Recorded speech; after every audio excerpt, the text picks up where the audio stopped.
You were asked to graph this cosine function given.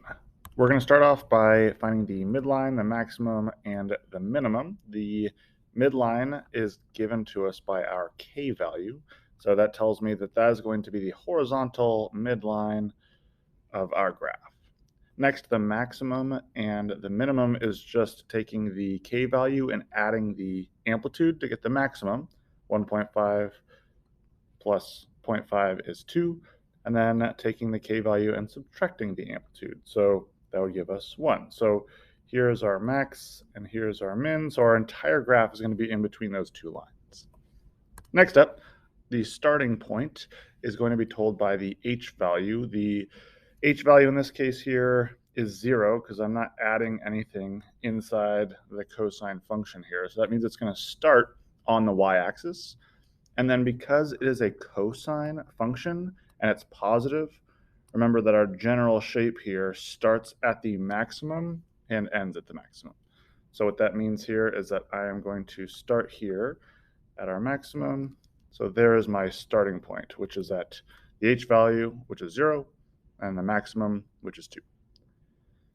Next, I'm finding the period. The period here is 2 pi over b. My b value is 2. So 2 pi over 2, that just tells us that it's going to be pi.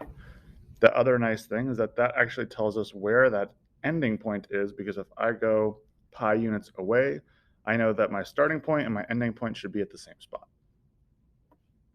Next, what I like to call the distance between the reference points here is basically just going to be the period, which is pi, divided by 4, which is just pi over 4.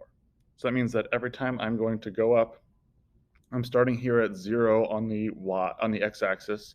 I'm going to go up by pi over 4, which is halfway between 0 and pi over 2. Then up another pi over 4, which lands there. Then another pi over 4. Then another pi over 4. That tells me the distance in the x values between each of my reference points.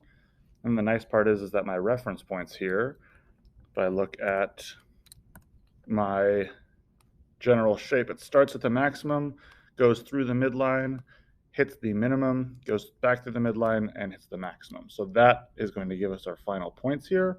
So I got right here, right here, right here, and like we said, it should end at the same spot. I can sketch my graph. And again, it would continue going, but normally we're just looking for that one period or the 5 reference points. So those are the 5 points. There's my graph of a cosine function.